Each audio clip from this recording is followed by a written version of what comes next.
है और बॉस है वो उसको पे स्लिप भी भेजता है, बट जब पे करने का टाइम आता है, जब सैलरी डालने का टाइम आता है, तो सैलरी नहीं डालता है और उसकी वजह से आपको दूसरी जॉब भी नहीं मिलती है। हाय फ्रेंड्स, मेरा नाम है बीएम मानिया और मैं बनाता हूँ वीडियोस न्यूजीलैंड के रिगार्डिंग। सो अगर आप लोग न्यूजीलैंड मूव होना चाहते हो तो ये बटन आपके लिए बहुत काम आने वाला है, दबा दो जल्दी से उसको। पिछले 10 दिनों से मैं उन्हीं लोगों को मिलते आ रहा हूँ जो लोग न्यूजीलैंड में वर्क वीजा पे आए। मैं उन लोगों का इंटरव्यू इसलिए कर रहा हूँ क्योंकि मैं आपके साथ शेयर करना चाहता हूँ द ग्राउंड रियलिटी, जो वर्क वीजा का एक्सपीरियंस है उसके बारे में। Hello. Hi, BM here. Hi sir, how are you? कैसे हैं आप? Good good, thank you bro. Okay, so आप बताइए व्यूअर्स को कि what is your experience and क्या आप शेयर करना चाहते हो। कुछ एडवाइस भी होगी, कुछ सजेशन भी होगा तो भी चलेगा। सबको न्यूजीलैंड घूमने के लिए बहुत अच्छी जगह है। अगर कोई विजिटर वीजा पे आ रहा है खुद को अप्लाई करके और नॉर्मली फीस करके, तो उसके लिए बहुत अच्छा है, एक्सप्लोर करके जाए। पर जो लोग स्ट्रिक्टली पैसे लेके आए टूरिस्ट वीजा पे, उनके लिए अच्छी नहीं है, क्योंकि वो 15-20 लाख वहाँ खर्च के आएंगे, फिर यहाँ पे कन्वर्ट के लिए एम्प्लॉयड होंगे, उनके लिए वो टफ हो जाएगा। तो उनके लिए तो स्टेट में ना ही है। ओके, सो बेसिकली कहने का मतलब ये है कि कई लोग ऐसे होते हैं कि वो लोग ये सोचते हैं कि मैं विजिटर वीज़ा पे न्यूजीलैंड चला जाता हूँ और वहाँ पे जाके एक एडिशनल एम्प्लॉय ढूंढ के, जॉब ढूंढ के अपने विजिटर वीज़ा को वर्क वीज़ा में कन्वर्ट करवा लूँगा, which is legal way, but ऐसा पॉसिबल होना थोड़ा सा बहुत ही टफ है ना। बहुत टफ, एग्जैक्टली। या ओके कूल। मैं स्पेशली आपकी आवाज़ से इसलिए सुनना चाहता हूँ कि मैं व्यूअर्स को बताना चाहता हूँ कि what is the ground reality. Of course ground reality यहाँ पे आके पता लगती है कि क्या है कि नहीं। काफी यूट्यूबर है वो जो दिखाते हैं कि आप उस पे आ जाओ, ये हो जाएगा, वो हो जाएगा, वो कन्वर्ट हो जाएगा। नथिंग एल्स, ऐसा कुछ नहीं है। आपकी मैं वीडियो देखता हूँ, उसमें जेन्युइन लगता है, इसलिए मैंने आपसे कॉन्टेक्ट किया। मैं ट्राई इसीलिए ऐसा ही करता हूँ कि कुछ लाइक वीडियोस की व्यूज़ के लिए मैं वीडियोस नहीं बनाता हूँ, मैं लोगों की हेल्प के लिए वीडियो बनाता हूँ। एग्जैक्टली।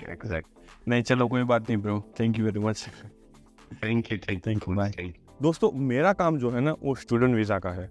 मेरी वेबसाइट है माइग्रेंट विद मानिया, वहाँ पर जाके आप रजिस्टर भी कर सकते हो, मुझसे बात भी कर सकते हो। मैं यहाँ पर वर्क वीज़ा के बारे में वीडियोस क्यों बना रहा हूँ, क्योंकि मैं सबके साथ जो रियलिटी है वो शेयर करना चाहता हूँ। इंडिया में बैठे बैठे लोगों को ये लगता है कि अगर मैं न्यूजीलैंड वर्क वीज़ा पे चला जाऊँगा तो न्यूजीलैंड का मिनिमम वेजेस जो है वो है $23। अगर वीकली आप 40 घंटे काम करते हो तो आपके बन जाएंगे $920, जो कि मंथली आपको मिलेगा 36 and 80। बट क्या ये रियलिटी है? क्या इतना पैसा मिलता है? इतने बंदों के साथ बात करके मुझे पता चला कि जो लोग लीगल प्लस इलीगल तरीके से न्यूजीलैंड में आ रहे हैं उनके साथ ही स्लेवरी हो रही है। स्लेवरी का मतलब क्या होता है कि आपके पास काम करवाते जाएंगे और पे जब मिलेगा तो वो बहुत ही कम होगा। प्रॉब्लम क्या होता है कि फॉर एग्जांपल एक लड़का +2 करके यहाँ पे आया है, अब उससे हम लोग क्या एक्सपेक्ट कर सकते हैं? ना तो उसके पास कोई क्वालिफिकेशन है, ना तो उसको अच्छी इंग्लिश आती है, ना तो उसके पास कोई एक्सपीरियंस है, तो उसको मिलेगा मिनिमम वेजेस। क्योंकि न्यूजीलैंड में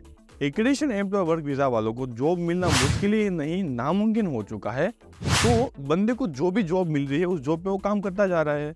40 घंटे काम करेगा, 50 घंटे काम करेगा, 70 घंटे काम करेगा, बट पे मिलेगा उसको सिर्फ और सिर्फ 30 घंटे का। तो इसको बोलते हैं स्लेवरी, और वो न्यूजीलैंड में बहुत ज़्यादा हो रहा है, स्पेशली उन लोगों के साथ जो इलीगल तरीके से या फिर पैसे दे के स्पॉन्सरशिप लेके यहाँ पे आए हैं उन लोगों के साथ। तो ये रहा एग्जाम्पल नंबर 1। अगर आप कुछ इस तरह से न्यूजीलैंड में आओगे तो ये प्रॉब्लम आपके साथ भी हो सकती है।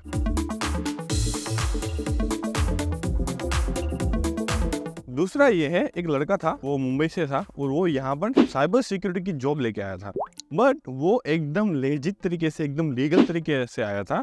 उसने स्पॉन्सरशिप के लिए ₹1 भी नहीं दिया था। उसका पैकेज स्टार्ट हो रहा था 1,20,000 से।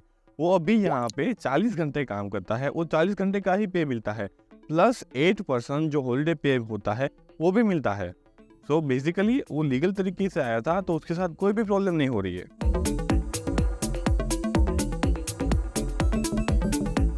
दूसरी प्रॉब्लम मैंने ये भी देखी कि जो आपका एम्प्लॉयर है उसके पास आपके लिए कुछ भी काम नहीं है। तो अगर उसके पास काम नहीं है तो आपको पे भी नहीं कर सकता है।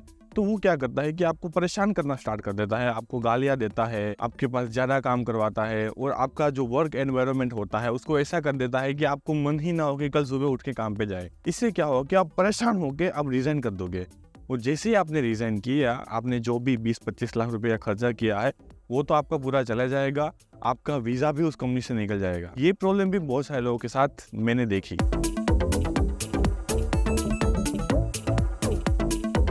कई सारे एम्प्लॉयर्स क्या करते हैं कि आपके साथ इथिकल वे में इलीगल काम करते हैं। इथिकल वे मतलब ये कि जो आपको पैसा मिलना चाहिए वो तो आपको देता ही है, बट इलीगल वे मतलब ये हुआ कि जैसे कि आपके कॉन्ट्रैक्ट में लिखा है कि आपको मिनिमम $30 तो मिलना ही चाहिए 1 घंटे का।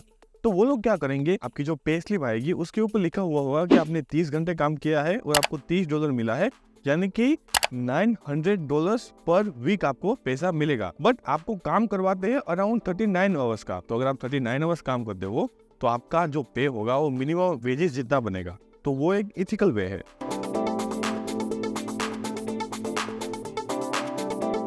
एक और बात मैं आपको बता दूं कि अगर आपको ये डर लग रहा है कि आपका बॉस आपको फायर कर देगा या फिर आपको निकाल देगा, तो वो डर अपने दिमाग से निकाल दो, क्योंकि न्यूजीलैंड के एम्प्लॉयमेंट के जो रूल है ना बहुत ही ज़्यादा स्ट्रिक्ट है।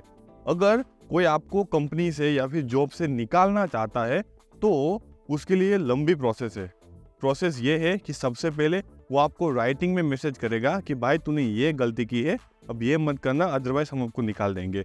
दूसरा, उसके बाद वो आपको मीटिंग में बुलाएगा, मीटिंग में आपको सब कुछ समझाएगा कि क्यों गलती हुई, कैसे हुई, अब नेक्स्ट टाइम ध्यान रखना वगैरह वगैरह।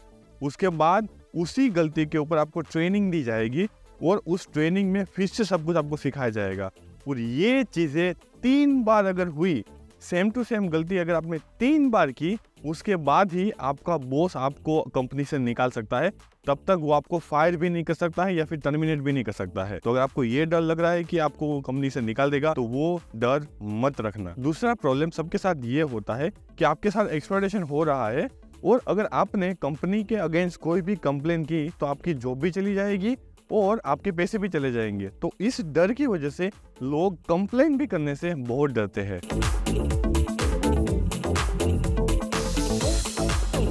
एक प्रॉब्लम ये भी हो रहा है कि आपका बॉस आपको परेशान तो करता है, बट क्योंकि आपको अच्छी तरह से इंग्लिश नहीं आती है उसकी वजह से आप उसके अगेंस्ट कंप्लेन भी नहीं कर सकते हो। और अगर आपको लगता है कि आप लॉयर को हायर करेंगे और वो आपके थ्रू कंप्लेन करेगा तो वो भी पॉसिबल नहीं है, क्योंकि लॉयर की फीस ही $4-5-6 होती है। अब 3-4 लाख रुपए कैसे कोई भी लॉयर को दे देगा, ये सबसे बड़ी प्रॉब्लम मुझे लगती है। तो यार इंग्लिश तो कम से कम सीख के आओ।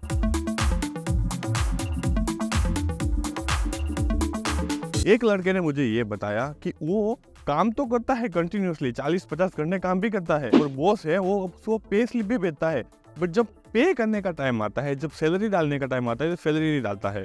बोलता है कि कभी कभार 1 महीने के बाद सैलरी डालता है, कभी कभार 2 महीने के बाद सैलरी डालता है। इस प्रॉब्लम का भी सोल्यूशन मुझे अभी तक मिला नहीं है, सिवाय कि आप कंप्लेन करो।